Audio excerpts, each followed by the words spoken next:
So let's look at a worked example involving uncertainties.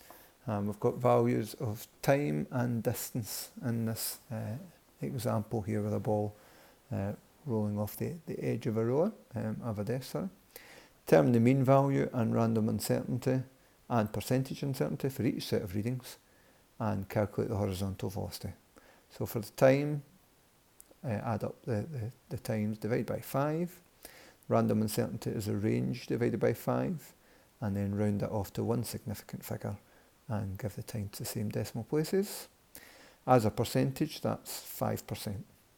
For distance, same idea, and you get the values there for the distance, and as a percentage, once again, we can work that out. It's 1%. Now, when we combine them to get the horizontal velocity, it's the standard calculation, 2.80 meters per second. But then we simply pick the 5% here, the largest uncertainty in the values that have been used in the calculation, and that gives us 5% there. 5% of 2.80 is 0.14, which we'll leave as 0.14. Remember, if the leading digit is a 1, we generally retain the two significant figures.